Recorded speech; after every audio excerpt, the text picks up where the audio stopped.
جو naked eye سے دیکھا بھی نہیں جا سکتا، اس قسم کا وہ سیل ہوتا ہے، مائکروسکوپیکلی اسے دیکھا جا سکتا ہے۔ اس سیل کے اندر جیتا جاگتا انسان بننے کے مضمرات ہوتے ہیں، پوٹینشیلٹیز ہوتی ہیں۔ اب اس نقطے سے اس زندگی یا لائف کو مختلف مراحل میں سے گزارتے ہوئے، گردشیں دیتے ہوئے اس مقام تک لے آنا کہ وہ جیتا جاگتا انسان بن جائے، یہ ہے جسے خدا کی ربوبیت کا مظہر کہا جائے گا۔ ہمارے دور میں تھیوری آف ایولیوشن، نظریہ ارتقاء کو سائنس کا مارکا آرا کارنامہ قرار دیا جاتا ہے، اور یہ واقعہ ہے بھی بہت بڑا کارنامہ۔ لیکن آپ یہ سن کر حیران ہوں گے کہ یہ بات ہمارے اس دور میں ایجاد نہیں ہوئی، یوں کہہ لیجئے کہ اس کا انکشاف ہوا، ڈسکور ہوا۔ یہ در حقیقت قرآن کریم میں موجود ہے۔ قرآن کریم کی سورہ السجدہ میں غور کیجئے کہ کس انداز سے اس بات کو کہا گیا ہے۔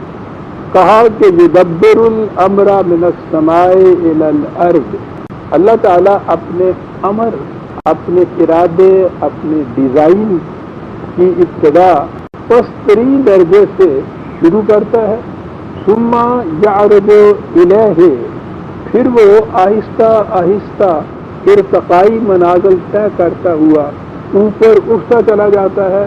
فی یوم کان مقدارہ الف سنۃ مما تعدون، ایک ایک دور میں سے گزر کے، ایک ایک مرحلے میں سے گزر کے، وہ جو تمہارے حساب و شمار سے ہزار ہزار سال کا ہوتا ہے۔ دوسری جگہ ہے وہ 50,000 سال کا ہوتا ہے۔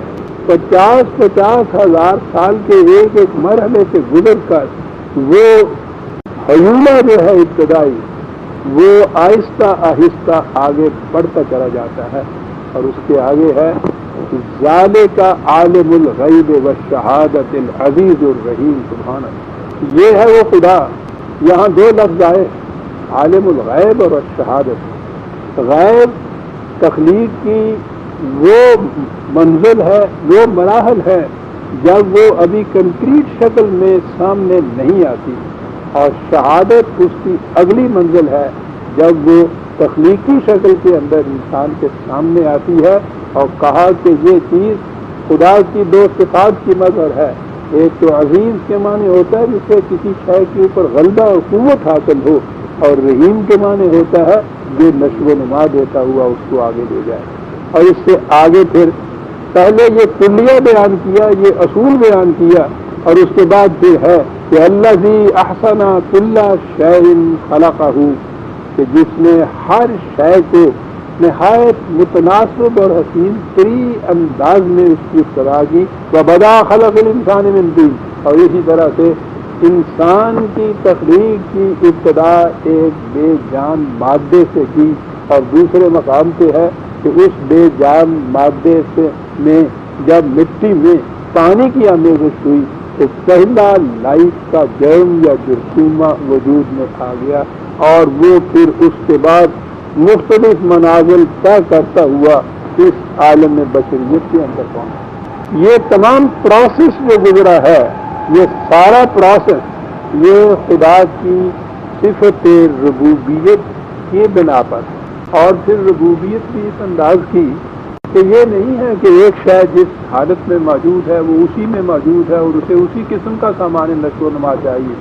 وہ کہتا ہے کہ کل یومن ہوگا فی شان، ہر شے مختلف مراحل میں سے گزرتی ہے، اور ہر مرحلے میں اس کے لیے مختلف قسم کا سامان نشو و نما چاہیے۔ رحم مادر کے اندر نشو و نما کی اور کیفیت ہوتی ہے، اس کی تفصیل ذرا آگے چل کر آئے گی۔ اس دنیا میں جب وہ پہلا ہی سانس لیتا ہے تو یہاں ہوا کی ضرورت ہوتی ہے، اور اس کے بعد فوراً ہی اس کو پرورش کے لیے جس غذا کی ضرورت ہوتی ہے، اس غذا کے چشمے اس کی پیدائش کے ساتھ ہی پھوٹ نکلتے ہیں، اور اس کو وہ غذا ملتی ہے، اور اس انداز سے ملتی ہے کہ جوں جوں یہ بڑھتا چلا جاتا ہے وہ ماں کا دودھ گاڑھا ہوتا چلا جاتا ہے، اگر پہلے دن اس کا دودھ اتنا زیادہ گاڑھا ہو جتنا آخر میں ہوتا ہے تو بچے کا معدہ اسے ہضم نہیں کر سکتا.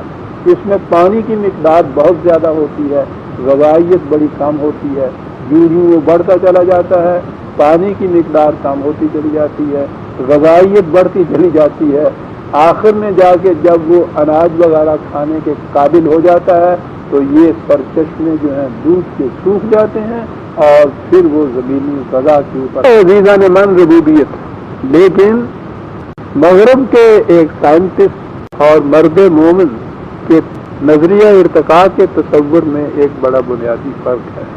مغرب کے سائنسدان انسان کی موجودہ شکل کو اس ایولیوشن کی آخری کڑی مانتے ہیں اور سمجھتے ہیں کہ اس کے بعد جب جسم انسانی کی مشینری چلنے سے بند ہو جائے گی تو انسان کا خاتمہ ہو جائے گا, نظریہ ارتقاء ختم ہو جائے گا. لیکن قرآن کہتا ہے کہ نہیں. یہ جو حیولہ تاثر تم دیکھتے ہو انسان کا, یہ اس کی طبعی زندگی کا ہے. اس کے اندر ایک شے اور بھی ہے کہ اگر اس کی نشو و نما ہوتی چلی جائے تو انسان کے جسم کی موت کے ساتھ وہ مر نہیں جاتی. زندگی یا وہ شے جسے انسان کی ذات یا پرسنالٹی یا خودی یا نفس کہا جاتا ہے, انسان کے جسم کے مر جانے کے بعد بھی زندہ رہتی ہے, آگے چلتی ہے اور اس نے آگے مزید ارتقائی مراحل طے کرنے ہوتے. لہذا انسان کی موجودہ حیات یا اس کی زندگی کا موجودہ مرحلہ تو یہ ابھی ابتدا کی بات حال کے الفاظ میں کہ جہاں دیباچہ افسانہ ماں, یہ زندگی, یہ جو دنیا ہے یہ تو ہمارے افسانے کا ابھی دیباچہ ہے. اصل کتاب تو اس کے بعد شروع ہونی ہے. اس کے لیے اقبال نے بڑے ہی لطیف پیرائے میں 2 شعروں میں بات کہی ہے اور واضح رہے اقبال کو اللہ تعالیٰ نے یہ خصوصی نعمت عطا کی تھی کہ وہ قرآن کریم کے حقائق پہ گہری نظر رکھتے تھے اور اس کے بعد اس کے بیان کرنے کے لیے اتنا حسین انداز انہیں عطا کیا تھا کہ اس کی مثال نہیں ملتی. شعریت کے بھی انتہا پہ پہنچتے تھے اور وہ شعریت محض شاعری نہیں ہوتی تھی بلکہ قرآنی حقائق کو نہایت حسین انداز میں پیش کرنے کا انداز ہوتا تھا. ذرا اسی چیز کو دیجیے کہ یہ جو موجودہ انسان کی حیث ہے یہ اس کی مکمل ترین آخری شکل نہیں ہے بلکہ خدا کے عالم امر یا اس کے تصور یا اس کے ڈیزائن میں جس قسم کا یہ انسان تھا یہ ابھی تو اس میں یہ پہلو بدل رہا ہے جسے کہا جاتا ہے. ذرا شعر سنیے. لیکن مشکل میری یہ ہے کہ شعر تو اس کے فارسی میں ہوتے ہیں زیادہ اشعار, اور فارسی تو ایک طرف, اب تو ہمارا دور ایسا آ گیا ہے کہ اردو زبان کے متعلق بھی کہا جاتا ہے کہ صاحب اس کا کہا جاتا ہے کہ صاحب اس کا ٹرانسلیشن کر کے بتا دیجیے. لوگ بہرحال شعر تو اپنی زبان میں شعر ہوتا ہے. کہتے ہیں کہ یکے در مانیے آدم نگر آزمند کے میں پرتی. ذرا لفظ آدم کے معنوں پر غور کرو, مجھ سے تم کیا پوچھتے ہو. آدم کے ایک معنی ہوتے ہیں گوندی ہوئی مٹی, وہی کمہار کے پاس جو چاک کے پاس رکھی ہوئی ہوتی ہے. کہا اس اعتبار سے ذرا دیکھو یہ تو ابھی گوندی ہوئی مٹی ہے. انوز اندر طبیعت نہیں خلق موضوع شود روزے. ابھی تو یہ خالق کائنات یا انسان کا جو خالق ہے, خدا ہے, رب ہے, یہ ابھی تو اس کے تصور میں اس کے قلب کے اندر پہلو بدل رہا ہے. ابھی یہ موضوع نہیں ہوا. موضوع مصرع اس میں ایک چیز اور قابل غور ہے. شاعر کے ذہن میں ایک خیال آتا ہے, ایک مضمون آتا ہے, وہ مضمون اس کے ذہن میں, اس کے قلب میں, اس کے دل میں جسے کہتے ہیں پہلو بدل رہا ہوتا ہے, اور جب پہلو بدلنے کے بعد الفاظ کی شکل میں آتا ہے تو اسے مصرع موضوع کہتے ہیں. وہ کہتا ہے کہ ہنوز اندر طبیعت میں خلق, یہ موجودہ پیکر انسانی جو ہے یہ تو خالق کائنات کے قلب کے اندر ابھی پہلو بدل رہا ہے. موضوع شراب روزے, کسی ایک دن جب یہ مصرع موضوع بنا تو اس کے بعد عزیزان ایمان جو کچھ کہا ہے اقبال ہی کہہ سکتا تھا. کہا ہے موضوع شد این پیش پا افتادہ مضمون ہے.